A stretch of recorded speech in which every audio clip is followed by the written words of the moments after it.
Welcome back to the Business Leaders of America podcast, where business leaders come to share their advice and journeys to success with existing and emerging leaders of America. Join us as we delve into the minds of these accomplished individuals, uncovering the strategies and insights that have propelled them to the top. Whether you're an established leader or an emerging force in the business world, this podcast is your go-to source for the knowledge and inspiration needed to navigate the dynamic landscape of American business. Now, here's your host, Dylan Bloyd. Hello, everyone, and welcome back to the Business Leaders of America podcast. Thank you for listening today. Today's guest is Cedeno. JC is the CEO and Managing Director of PalmEra, which is an international multicultural marketing agency catering to clients in the US and Latin America, with offices in 10 different countries and over 140 employees. JC is a certified public accountant, a Guinness World Record holder, and an Emmy Award winner. His unique value proposition lies in combining right and left brain activities and possesses the ability to develop actionable strategies, create compelling stories, and incorporate financial metrics that generate value. Thank you for joining us today, JC. Thank you for having me. Yeah, absolutely. So before we get going with all the valuable information that you're about to share with us, I do have to ask about this Guinness World Record that you possess. You mean what is it about, right? Yeah, what is the record that you hold? So we hold the record of the most number of people coming together and singing a Christmas song online. Which is about 1,500 people. Wow. Across 20 countries. Oh, that's incredible. Well, thank you for sharing that.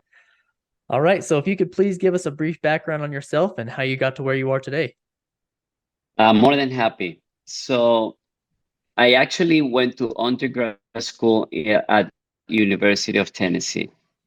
And back then I wanted to do finance. So I got my bachelor's in business, accounting, and finance. And then once I graduated, I became a certified public accountant to continue to work in finance. But I was probably fortunate that I ended up working for a media and entertainment company. This would be pretty much like HBO. In fact, they are a competitor of HBO in Latin America. So most of the finance work will include either sales and marketing and tons of content, as you can imagine. Mm-hmm. So I stayed there for a couple of years, and I said, as I develop my career, what is it that I want to do? And I said, I like the industry, I like content, and I like storytelling. So decided to go to school and got an MBA in Emory in marketing strategy. And I think that was my first true contact with marketing, the world of marketing. I said that finance is normally two colors. It's either black or red. Mm-hmm. And you normally want to be in the black, not in the red. Okay. And then marketing, you get all the shades and sizes and colors. And so I did that. And then there was this bug for wanting to do something else. And I really didn't know what it was. Ended up being that something else meant to be an entrepreneur. And I had an idea for a toy that I thought, hey, I'm going to make tons of money. So went out, raised some money, left Sony, raised some money, went to China, manufactured the product, brought it back into the US. And obviously, the story of that was not as pretty. Okay. And it was my first lesson in entrepreneurship, and I even say, the best MBA I've ever done. And then from there, I, by coincidence in a way, ended up in the world of advertising and agencies, and here we are today. How long after working for those other marketing companies did you realize you wanted to start PalmEra? So it was 5 years with another agency. That was actually my first true agency experience. And I was with them for about 5 years. And after that, actually, is when I said a different vision. I looked at the US market. I thought there was a big opportunity for independent agencies to be acquired. Mm-hmm. Specifically agencies that could serve, I call it the Americas. from the US to LATAM if needed. And that's when PalmEra was launched about 7 years ago. From two people, as you mentioned, we've grown to about 140 Wow. now. No, that's great. So what's been your success at PalmEra, and how do you differentiate from other multicultural marketing agencies?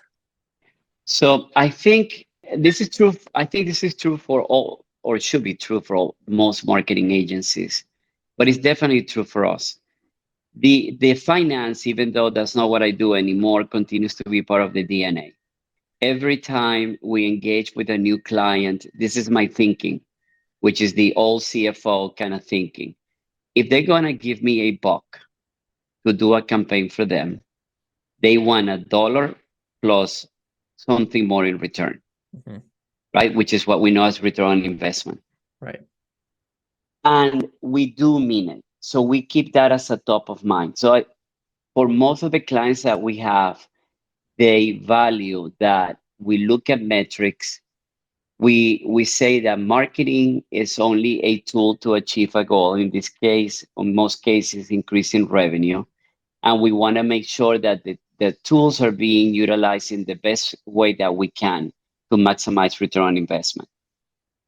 And I think that's a conversation that not many marketing agencies are having with their clients.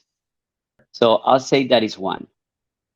The second one is within the same space. So we know, look at return on investment. So you could do media buy, which is normally high spend and ideally high return. You could do branding campaigns, and they're they're going to lead to customer retention. So, and then you could measure that. But even beyond that, there is the ability to understand the business and the business context that can go beyond marketing. So as we put out our ideas and we look at campaigns that we pitch to our clients and they say, hey, let's go ahead and implement it, we're able to bring within context. Can we do it at the point of sale? Who's a retailer? Can we do it with the salespeople? Can you do it with the existing resources that you have? And I think in most cases that will lead to success. So those two are the main two differentiating factors, in my opinion, from other agencies in the multicultural marketing in the US. Right. Are your customers returning, or do they usually go with you guys for about a couple campaigns and then move on? It varies, but our first client when we launched the agency continues to be a client today. Wow. So our retention is pretty high. We've seen clients turn over when two things happen. One, there is a change in the marketing director. Sometimes they have a relationship with another agency that has proven successful, and they want to continue those relationships. We understand them. Cases, actually, in some cases, it's happened to us. We've worked with someone and we've been a great business partner, and they want to continue to work with us. So we see that. Right. The second one, you know what it is? It's actually when we mutually agree with the client not to do business anymore, or actually, that we've been fired as an agency, said, hey, you're not delivering. In most cases, which it doesn't happen often, but it's happened in these 7 years, is when the KPIs are not clear. That is the number one thing. When the expectations are not met, 90% of the time is because KPIs were not set properly. And that is not always on the agency side. So let's say some of your listeners are listening to this, and they're an agency or a business. It's not always up to the agency. We say these are the KPIs that we should take into account. And sometimes clients actually tell you, I understand them, but that's not always the case. It should be something that they're working together on, right? Ideally. Okay. So like you mentioned, with the 140 employees in 7 years and 10 different countries. So with the rapidly growing and expanding business, has it been difficult to develop your team to align with PalmEra's core values? You know what, Dylan, I think that is the number one challenge. We don't manufacture anything. We don't create products that we are scaling and selling to other people. So we sell our brain power, right? and that comes from people. So I'll say our average employee is between 27 and 35. Okay. What motivates him or her has changed dramatically from 15, 20 years ago. Finding that right balance is not easy. Right. Finding an HR person that actually understands that is not easy. Right. So I have a head of HR person position open for the last probably 2 years Wow. because I haven't been able to find somebody that I think is up to par in able to motivating, retaining, and growing people. No, I'm glad that you haven't just jumped right in and just grabbed somebody just because it makes it easier on you guys. It's smart to take the time and find that right person, the right fit for your culture. Yeah. So what unique challenges and opportunities do you face when marketing to the Latino audiences within the United States, given the diverse subcultures and regional differences, now that we're kind of getting into the business? That's a great question. So there are 64 million Latinos in the US. The purchasing power, depending when you look it up, is anywhere between 2 trillion to 3 trillion. Wow.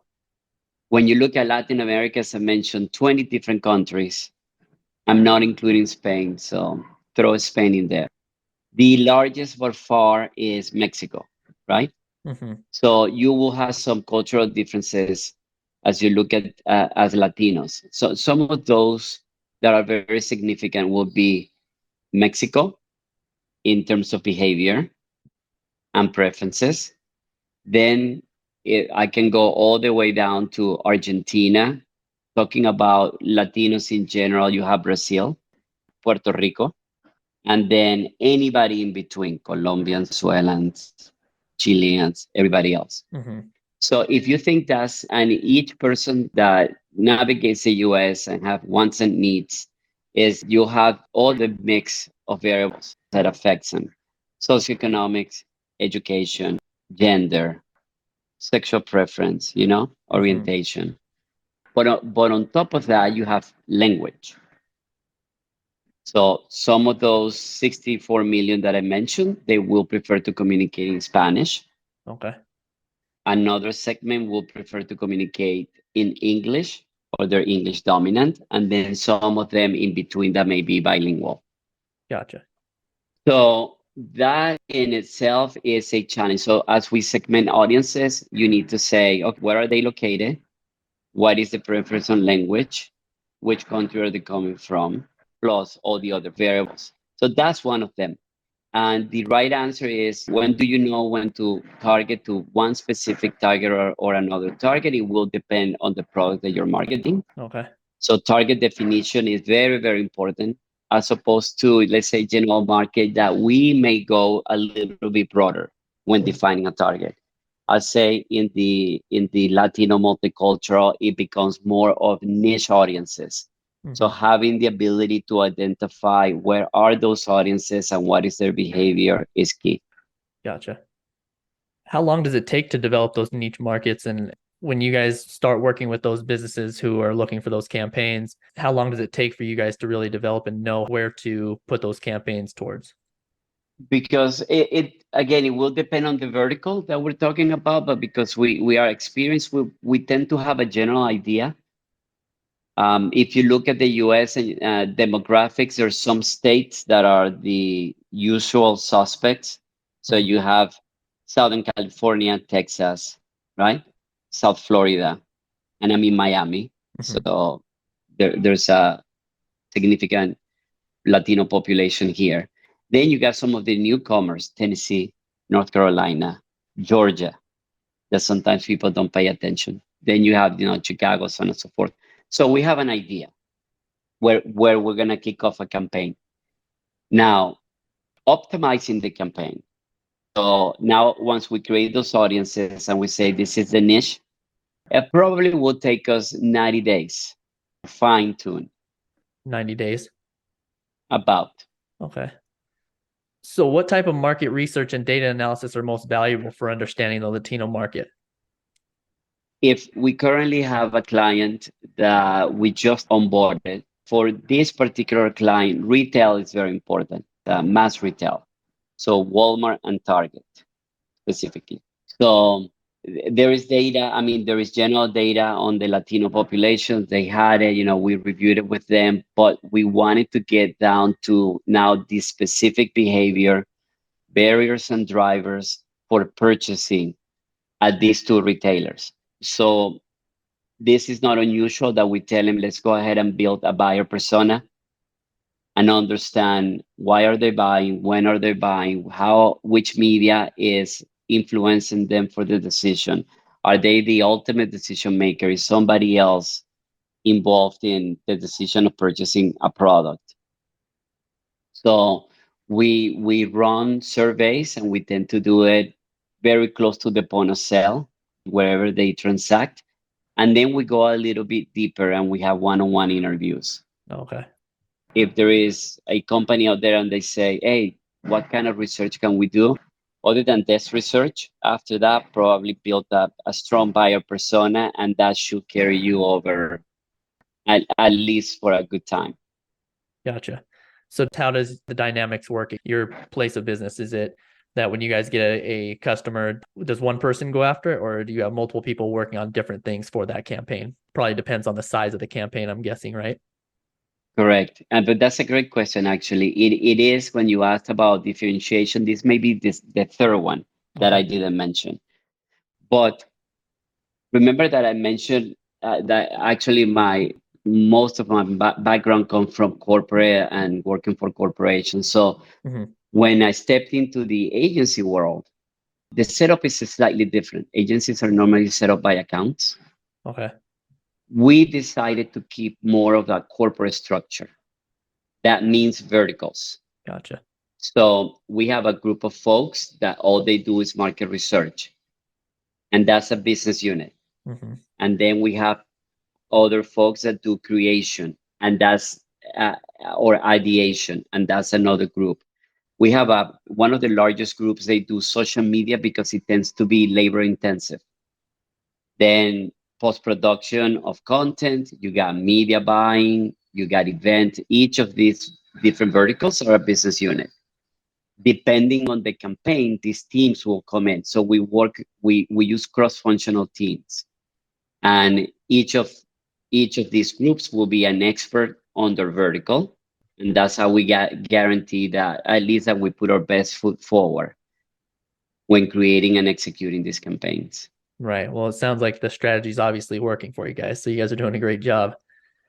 So what type of media and communication channels are most effective for reaching those audiences, and how do you choose the right mix for each campaign? So when we were talking about the audiences, right? If there is a newcomer within the Latino market, we define as someone that moved from their country of origin. Sometimes a couple months, sometimes a couple years. They tend to be Spanish dominant. They will prefer to speak Spanish. They tend to be older in age. Okay. For those folks, I tell you, radio will be probably perfect. Traditional radio. Right. Now it depends on the product, right? It will have to be sort of a mass product to be able to use radio. TV continues to be very good.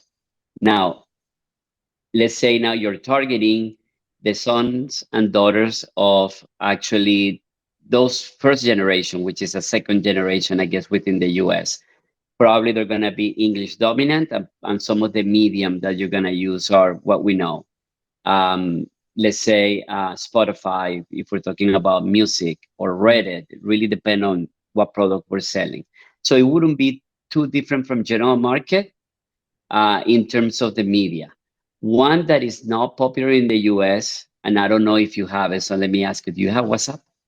I don't Do have it. you use WhatsApp? Yeah, I guess I don't use WhatsApp, but I know what it is. My wife actually, she does use it because she communicates with her family in Mexico. So yeah, they use it. Yes. There you go. You just said it. Right. So that's actually, so when we want to reach a lot of the Latino market, especially when we look at conversion campaigns, we utilize a lot of WhatsApp, which in the US general market, people go like, really? Right. What is it? Yeah.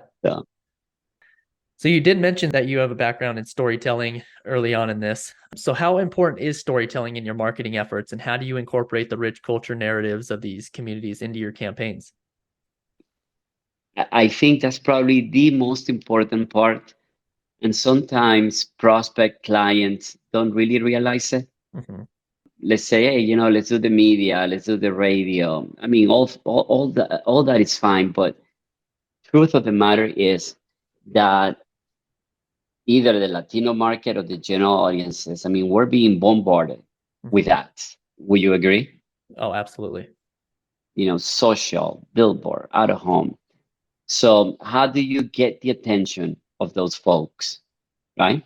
How do you stand out? So how do you stand out? How do they remember you? How do they Yes. relate?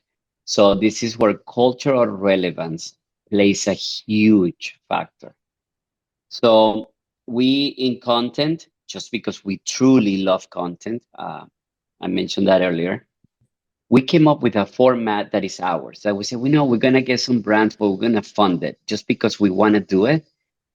And you know what? Because there's a message that needs to be said. And I think a lot of stories within the Latino community that need to be elevated. So we created a series that's called Generation Search. And we actually won an Emmy with this.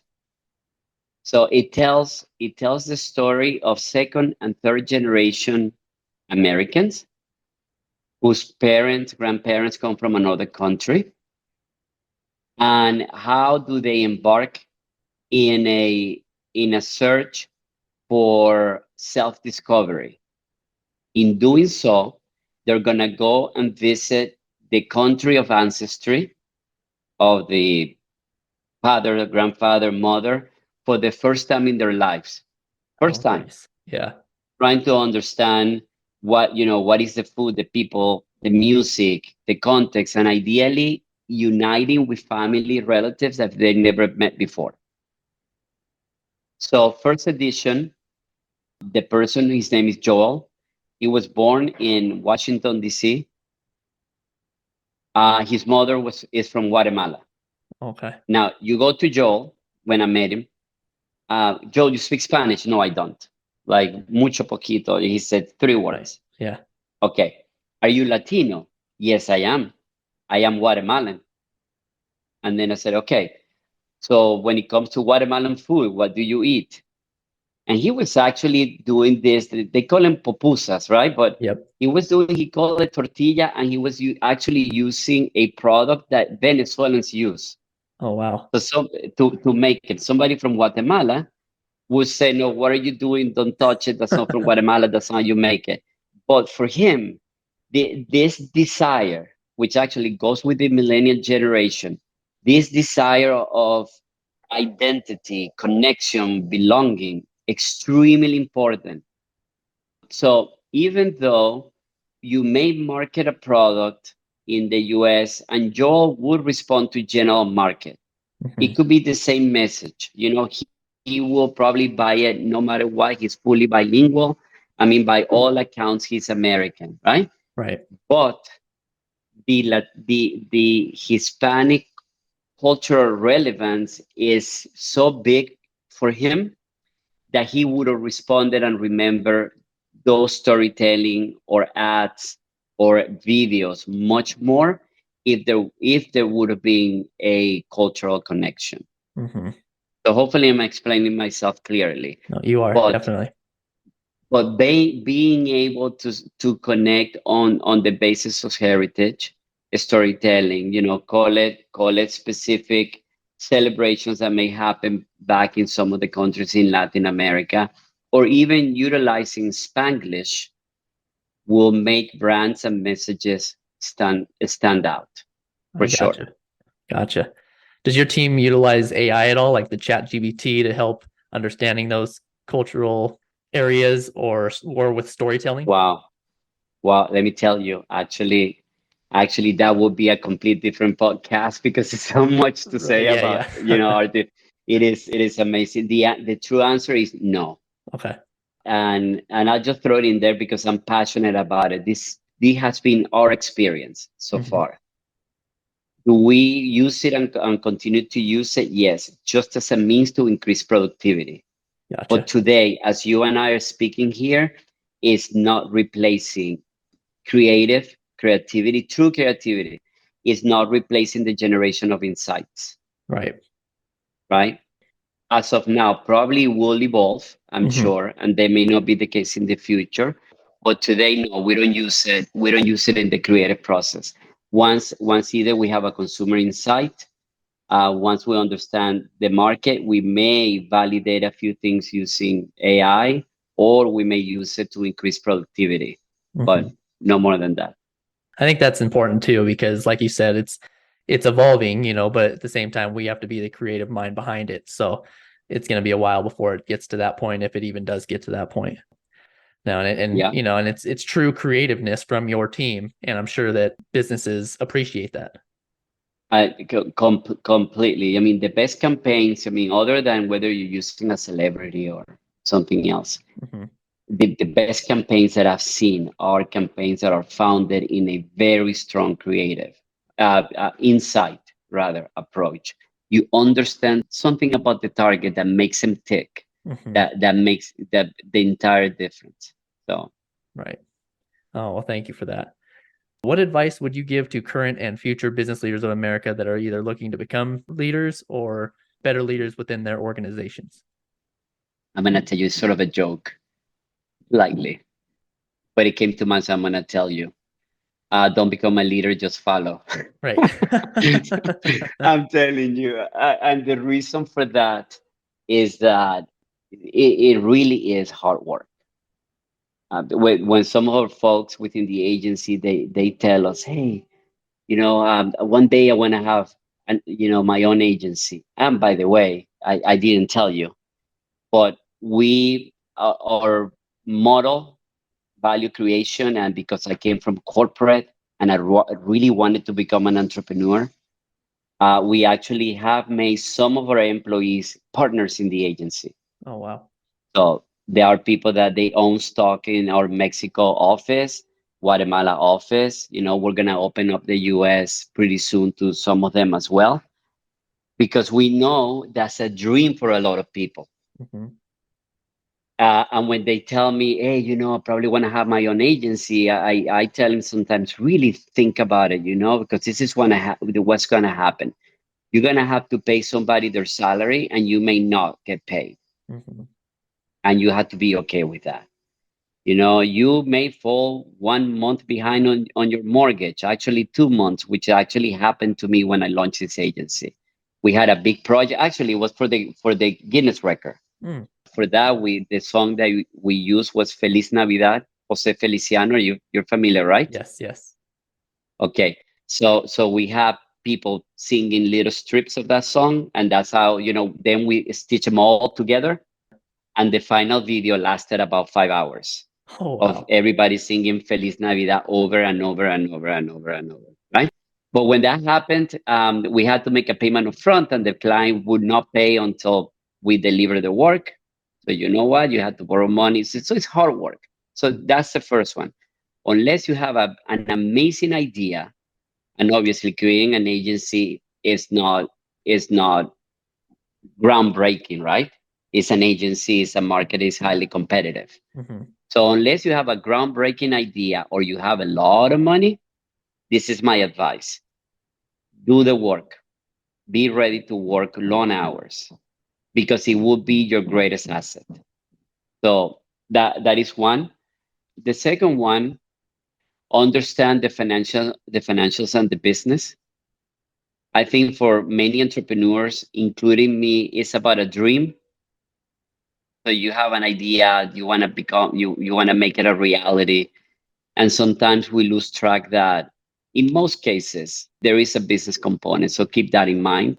If you're a new leader and you're thinking about launching a business and you don't have a strong financial background, spend some time, learning about the basics of finance. And then last but not least, whatever we do within an agency, 100%, everything that we do is produced by 140 people. An AI, I guess. Right. if we could throw it in there, just a tiny bit. But it's mostly people. Invest in them, and just know that also is not easy. I'll say our number 3 employee continues to be part of the agency today. So I think they understand the culture and they love it. And some people don't. Some people are with us 3 months and then they leave and they say, I didn't like it. So invest in people, try to understand them, knowing that you're not perfect and they're not perfect either.